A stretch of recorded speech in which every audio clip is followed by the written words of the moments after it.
I must say I'm surprised to see so many faces back again for another lot of torture. Well, as you know, things are now beginning to move. And I'm very pleased that I have so many people who like to suffer. And I will keep you suffering by informing you whenever I'm going anywhere to give you a bit more punishment so you can come along and receive it. It is free. Now, what I'd like to do, really, is to try to explain more about the dream. Because, after all, everything involved in my work comes simply from a dream. We have, Steve, we can get this back on.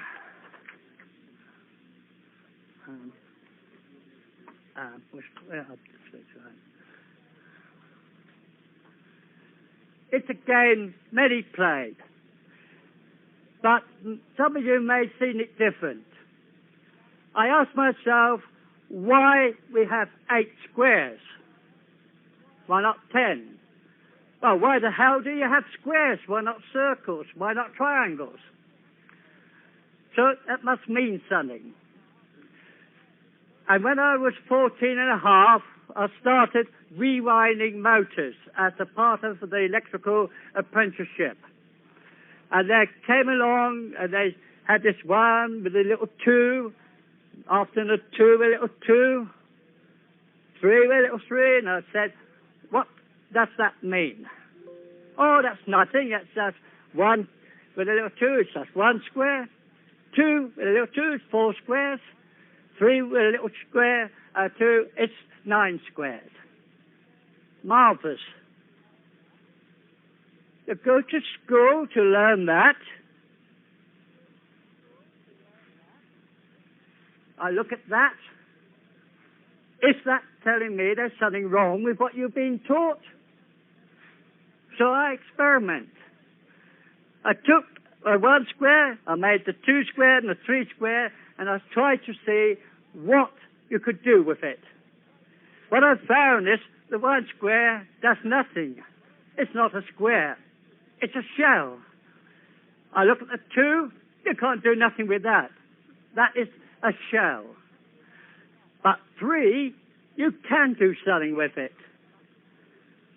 So let's see what we can do.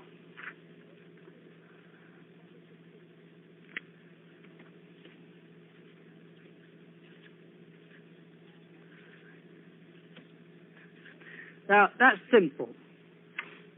Every line adds up to the same value. That's horizontal, vertical, and the 2 diagonals. The center number multiplied by 8 gives you the total value of the outer shell. The center figure multiplied by 4 gives the value of the 4 corners. But when you study this, it is circulating. It's a circle structure. When we look at the 4 squares, we have something completely different.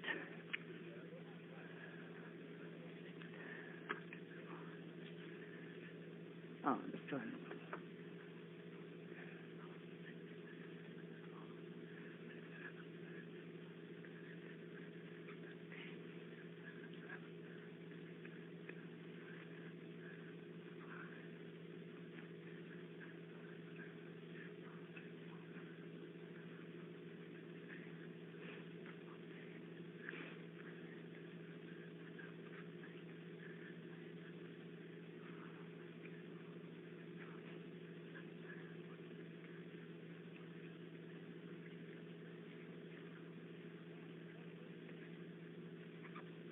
Now, that's easy.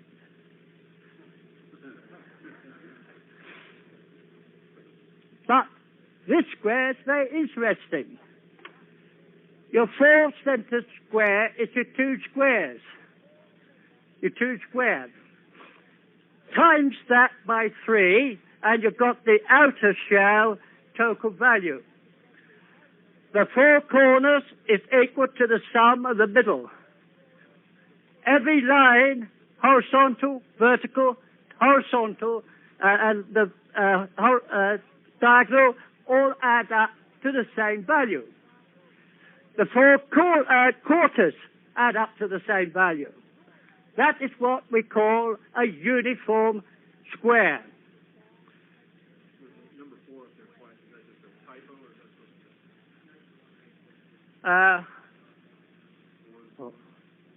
to so I was trying to do this quick. Sorry. Let's see. 3, 1, 4.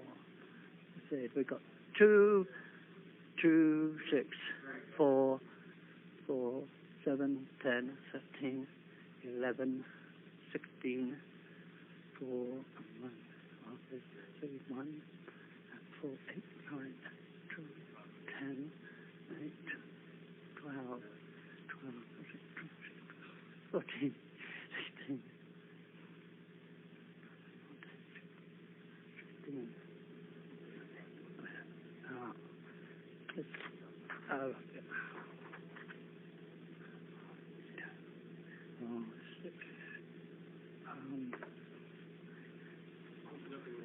Seven.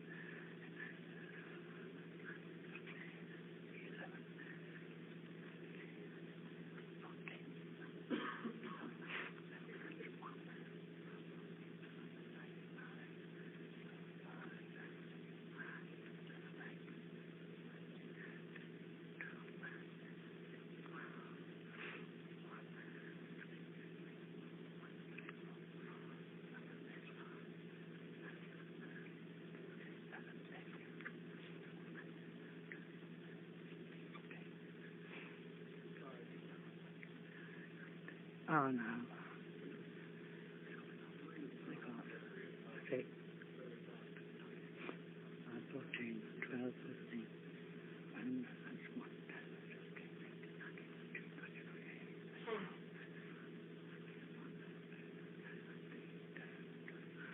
Okay. 12, 3, 5, 4, 3, 4. And then we got to the... This one's a 3 right there. 3? That's a 3. Oh, yeah. 3. Yeah.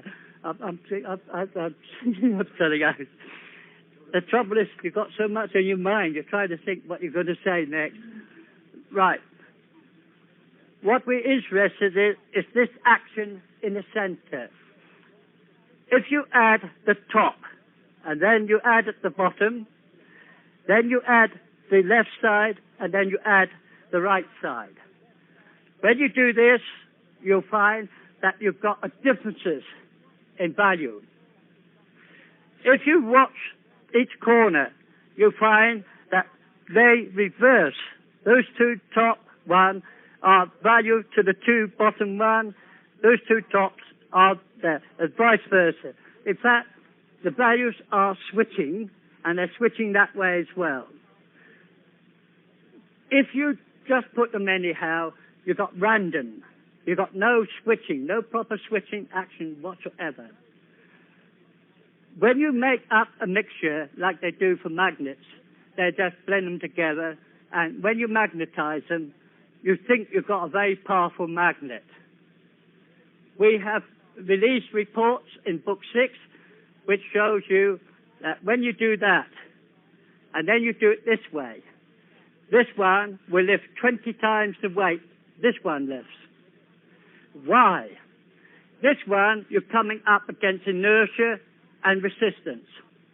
This one is minus inertia and resistance. Now, if you take a structure and you just build it anyhow, the first heavy storm that comes damages it. Work out the same sort of structure and then make each measurement of each section according to the square. Now, subject it to the same punishment and no damage is done. The shape that you get is a disc. You can't get any other shape. And if you really look back to ancient buildings, you'll find that it had this habit of building circle shapes, because the storms that hit them, if there'd been any other shape would destroy the buildings. Have you made any connection with Stonehenge? Stonehenge is a very interesting subject, because if you take each pillar, work out the distances between them, you'll find that that will fit a square 6. So if you take a structure and you work it out, every measurement, and put them down on paper, get my books, scan through what figures you get, and then you will find that those pillars match a particular square. And you'll see underneath the square and that value what the level is that you raised it from 0 to. We have worked the tables out to nearly 10,000, from 1 to 10,000 odd. But we will expand them at a later book.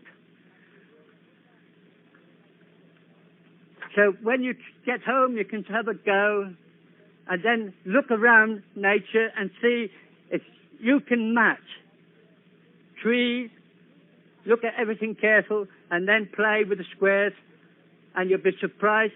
You will suddenly find a square that fits what you're looking precisely. Now, we put back our game. I am standing in square 2. Why? Every time you're standing in square 2. Well, how I consider this is that there are 2 states in motion. You've got to have one fixed. At my left leg, it's always firmly on the foot. The right leg is always up. So you've got to have one that is firmly fixed, one that moves, or free to move. Again, now look at the square 3. We have a solid piece of material in it. Why? Does it mean that the work that's got to be done is not gas, it's not liquid, but solid? What makes the dream even more important is at the top, there is a big steamroller coming. Now, this steamroller is a road leveling device when they're repairing the roads. That's the only machine I know. But in this dream, it's many times bigger. The roller is so large that it's really scary to look at. And then you scream and wake up. What I'd say this dream is saying, that you are going to deal with massive energy, much more pressure than you commonly use in present-day technology. The technology rather says that the key of energy is a massive roller. Now, we have a flat ground that the game is being played on, and the roller is going to come down it. So we have a plate, we have roller. But how many rollers are we looking for? So let's have a look if we can find anything.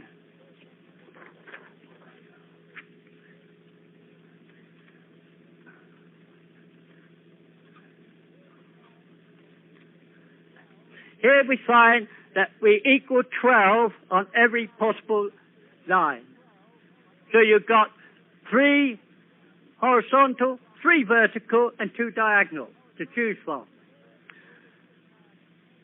At a 4 in the middle, you are going to jump to 4. So is it saying that here is the key, what we're looking for?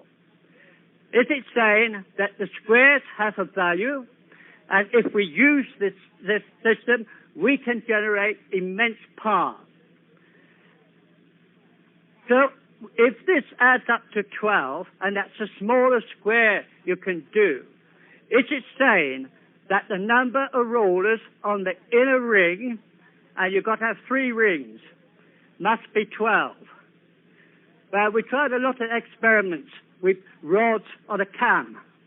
And what we found is that when you have 12, you make a perfect wave.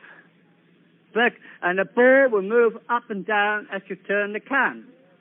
I find also, if you wind 12 bobbins and put little levers out and turn on the current, you get the waveform all the way along it.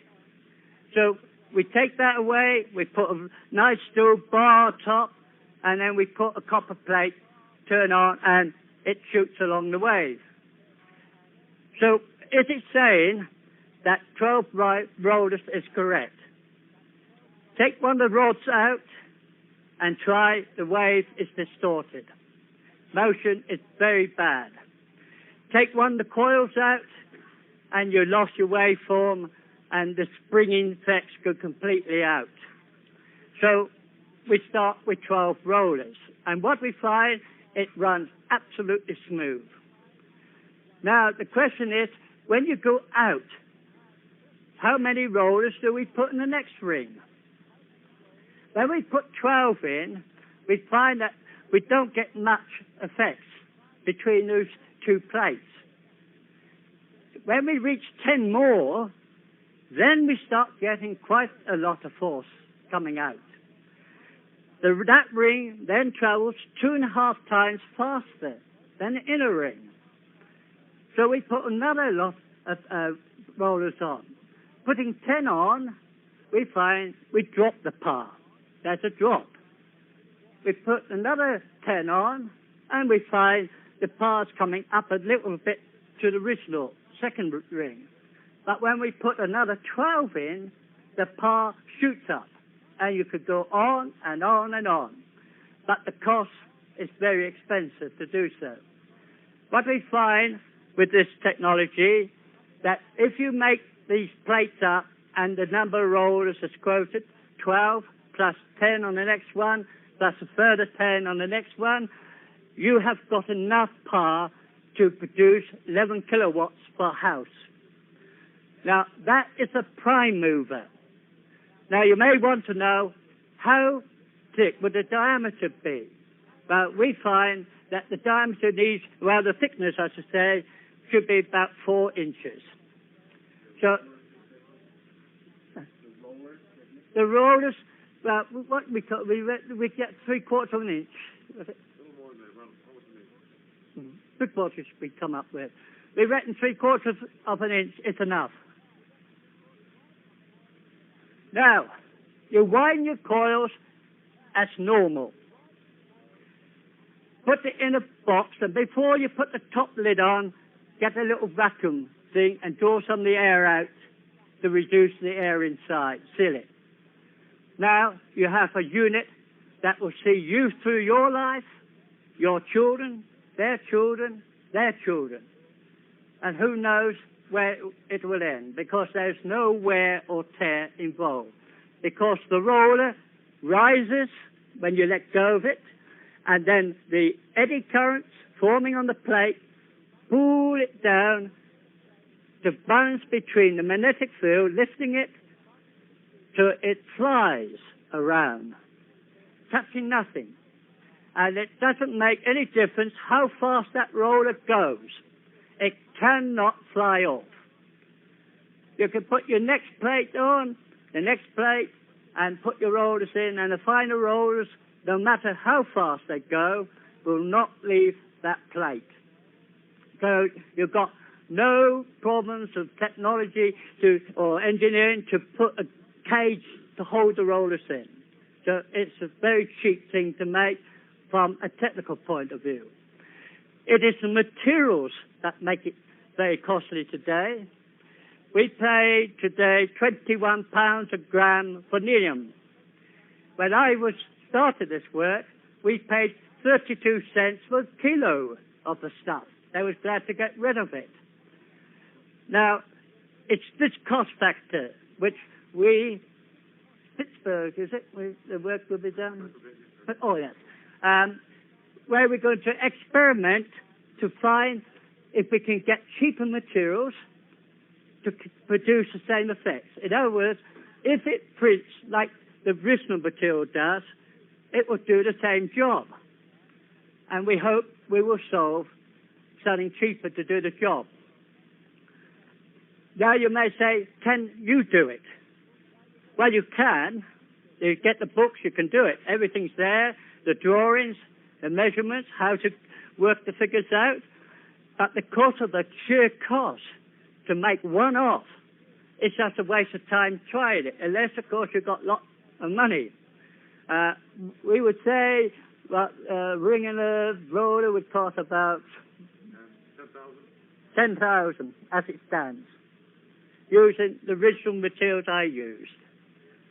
So you can see when I say that this is something, though you could do it if you study the books, unless you have a lot of money, you forget it.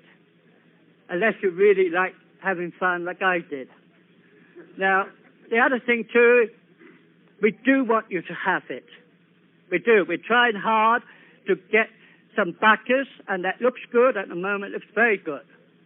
And I feel that we've pulled this deal off. We have a financial body to help to raise this money, and with luck, I say with luck, the money comes quick. I may say by the time we do our lecture in Colorado Springs, we may have a ring and roller running. But if we don't, it will only be about October, I would say, before we have it ready. If we find a way to make it cheaper, we will certainly tell you. Now, the other thing too is, I know a lot of people like the Levity disc. Whenever they came to the show, the generator did not impress them. The disc does.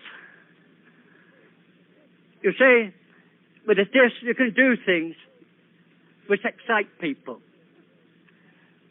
The trouble with a disc is that we have to try to certify how small we can come as a model.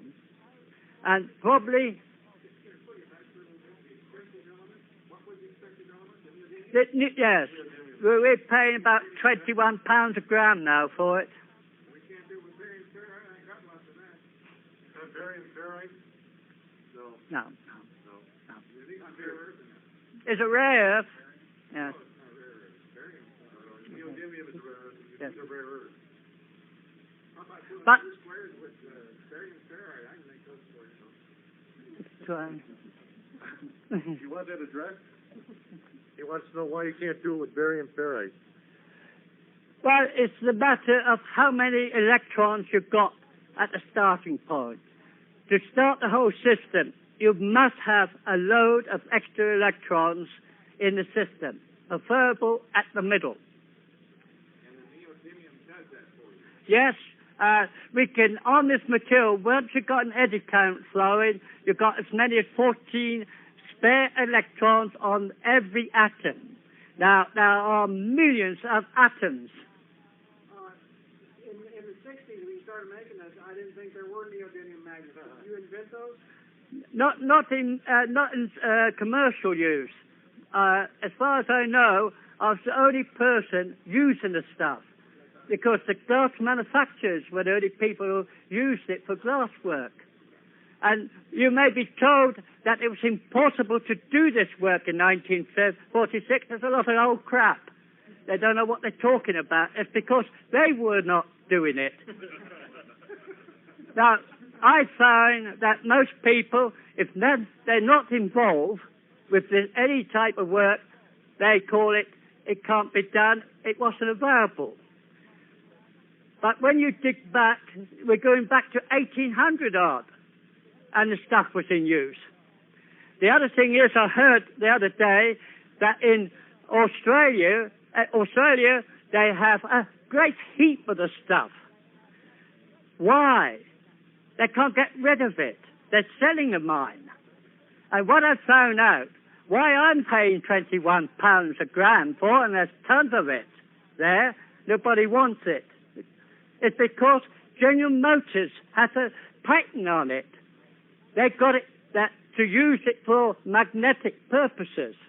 Now, if you want to get it cheaper, so I understand from them, you have to get a license from General Motors. We're hoping we're going to find a way around this by buying the mine before they know what we want it for. We have 2 people investigating the task of who to apply to get that mine while they're still offering it cheap. What about China? China, well, we don't know. I haven't had no dealings with China.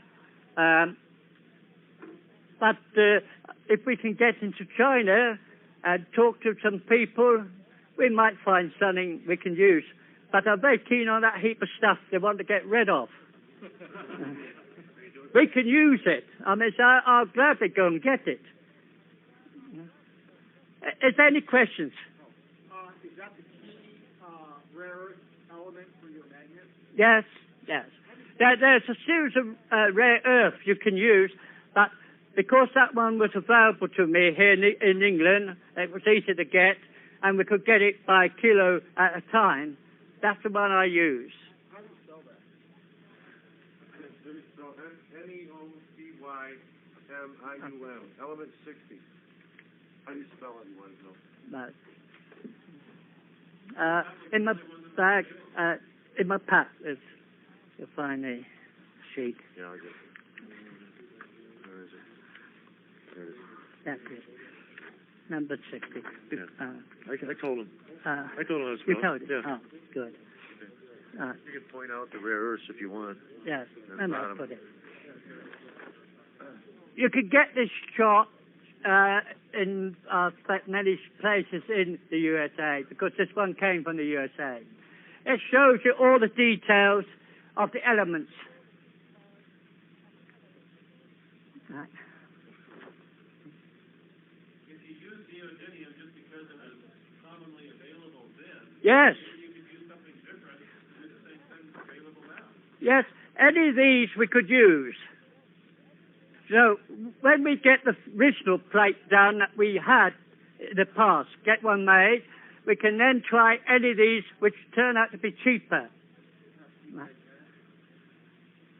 What is the right amount of maximum energy product that could be used for that particular energy? Because the magnet, the strength of the magnet is based on maximum energy product. Just a minute. I can't quite hear the voice. The minimum or maximum? Maximum. You want to know the maximum amount? Energy product, that magnet you use it Okay. depends levity disk. How much? What's the maximum output as a levity disk from the SEG?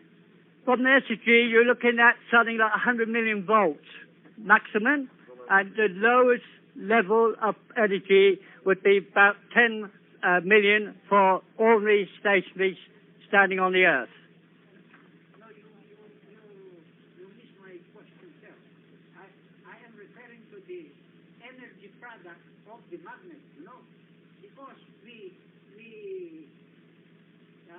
I'm also experimenting on magnets, but not on this particular aspect. Now, What do you want to know? The draws? How strong it's magnetized? Product. Yeah. Oh, How strong is it yeah, magnetized? it's at about 7.5 Kelsa.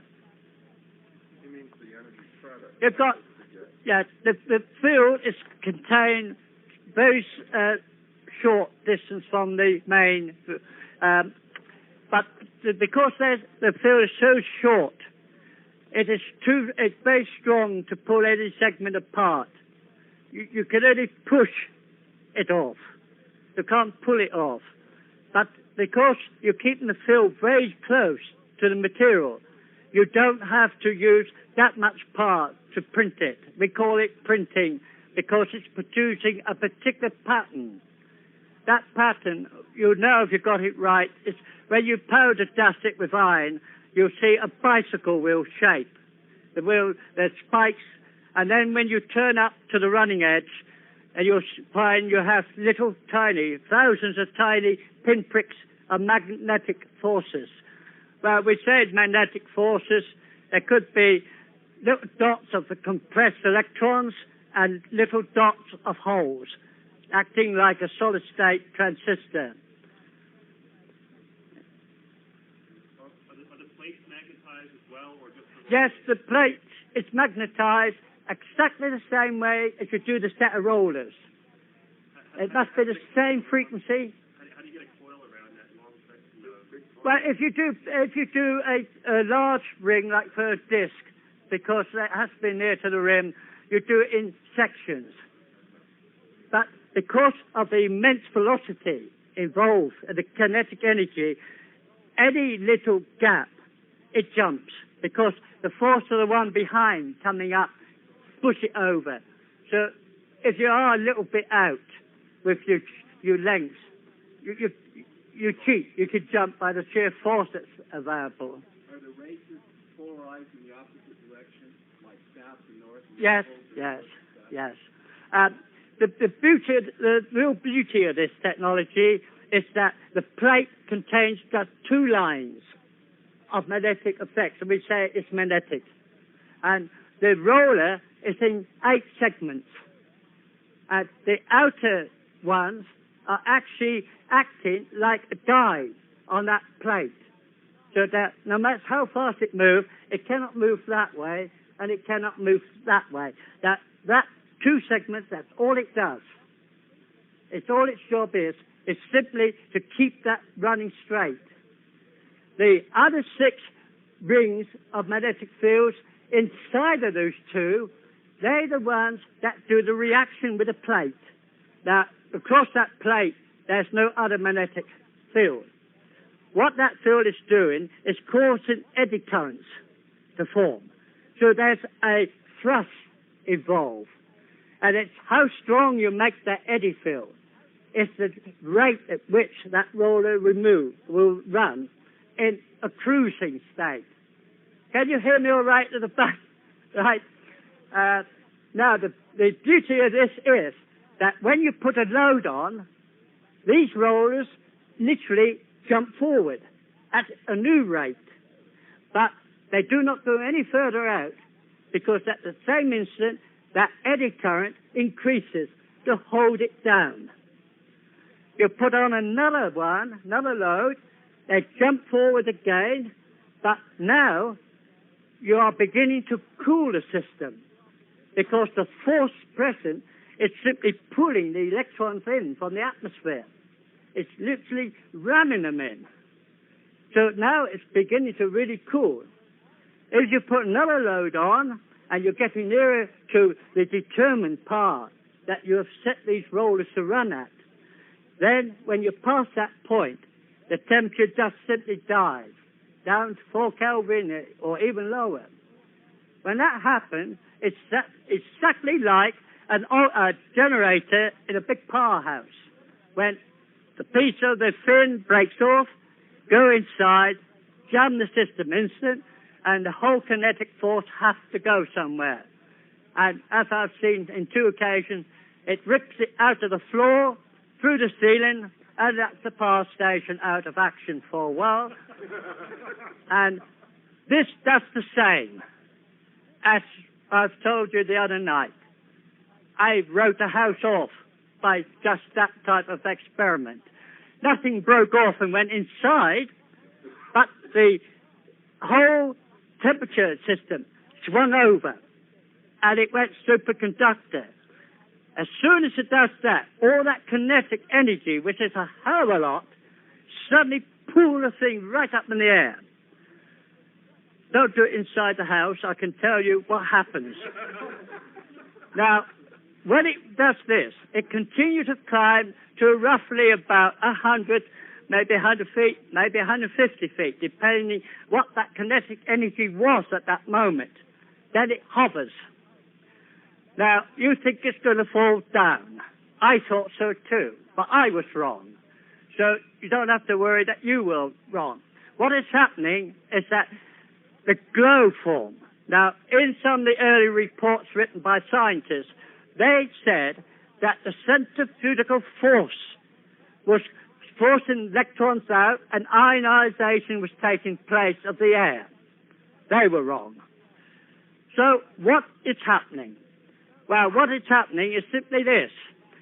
As the roller is moving, you are charging up and you're raising the electrons to a very high potential. Now, when you pass the coil, you are dropping them down to ground again. Now, when you do that, all that energy has to go somewhere. So it changes to photons. the magnetic field on that rim traps the photons. So you've got a glow.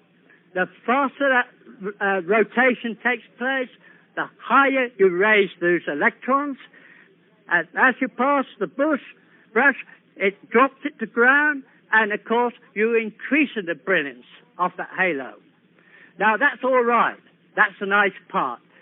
The part that is not nice is the fact that you will turn all the radio sets on in the neighborhood. And if this is late in the evening, as it often is when I do the experiments, they're not very happy. I'm happy, but they're not. Then comes the moment when this charge gets too great, and then it simply accelerates on and away. It is this phenomenon which I couldn't solve. So what do? You shove a body on it. You make a body to give it some shape. The trouble is here, I wanted the thing to keep on the table. By the laws of nature, it does keep on the table. Unfortunately, the laws of nature seem to be wrong because it won't stay on the table. It only stays on your ceiling or outside, and that's all it will do. The trouble is, you and I would think, no doubt, put a lot of weight in it, make it bigger. That still don't solve the problem. It still has this silly habit of wanting to go up there and not stay down here. Either it's better up there than it is down here, I don't know. But it's no good if you cannot keep it down. And this applies to all inventors. If you make something and it does not do what you want, you sometimes do have to ask other people to come and help you. That is if you've got somebody else around who will listen to you. Nobody would listen to me. So I had to experiment. And again, it's by accident that you solve something. And it was by accident that I discovered that when you put something hot to it, it goes cold. And though you got it on full power, there is no heat there. You take the thing away from it and it gets hot. I know it's a ruddy nuisance when you try to solder wire that it's hot there, and when by the time you get there it's cold. But we have to think, what do you do with that? Can you do anything with it? Then you have to try to look for other things. What is happening? Now, once we discovered that when it gets so cold, something happens. I did not know really what you call this thing. I always called it the point where the heat section of from this severe cold to the normal temperature running as the saturation point. We exceed the saturation point. Then I discovered later that they call it by another name. They simply say that when you get to 4 Kelvin, you get this loss of resistance. You have but they never said no inertia. How do you explain something if you plate a roller on? Because when I first did this, I didn't realize the value of this, that it's instant. It wasn't until much later, till about 68, that a person said to me, that's it, no inertia. Dr. Barrett wrote that there was no inertia present. To me, I was so tied up with trying to control the thing to keep down. It was 1968 when we actually really could move materials about in the air and control them. What we found out was that if we used the plunger, somebody said, have you tried gyro? And I said, no. So we looked at that idea and we used a plunger. We found we had a way of controlling it. So it's by sheer steps that you solve the little problems that you've got. Now, you may say, can you build a small disk? Again, we may find a way to do it. There's still hopes. There's lots of ideas I got in my mind to try and toy with, because even if it don't run quite this way, if you get a disk that will hover for some time, it excites people to take more interest in this technology.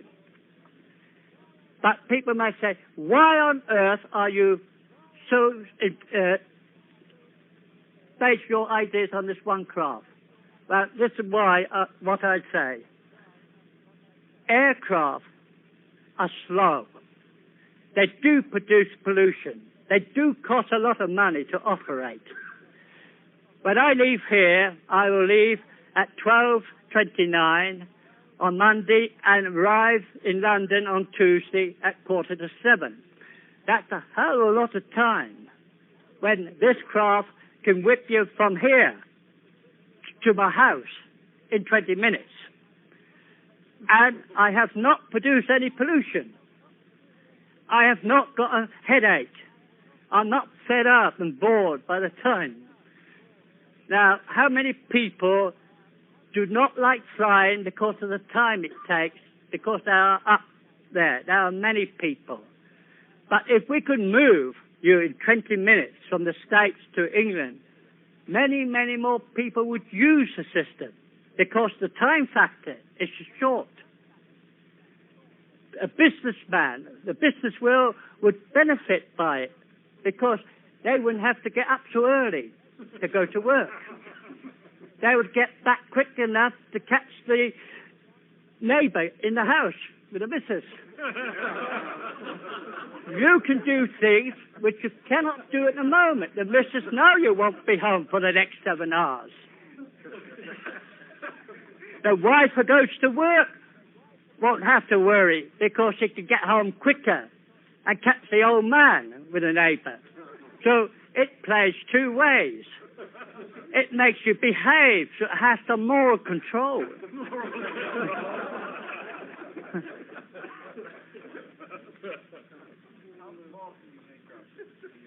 I can't hear the voice. The SEG, how small can you make? Well, for just 4 toys or something, well, we could get it. For what? For other technological purposes. Well, say for a motor car, we would say for a motor car we would be looking like 24-inch square with about 6-inch deep would drive a motor car at mains voltage. I was thinking like for satellite motors or small refrigeration. For refrigerator, we could cut the length down and bring it down to half the size and still maintain the same square size, and we get the power to drive the refrigeration system, and you wouldn't have any problems. In fact, that would be a very economic way. That's one thing I have in mind, is that food is a problem. You get power cuts, the system breaks down in 5 years. With this inside, it would never break down. Would it keep the food fresher too because of the ionization process? Keep the food fresher? Oh, yes. It'd be much fresher than you got because you'll be putting negative charge ions into the system. No germs would exist in there. You would have absolutely clean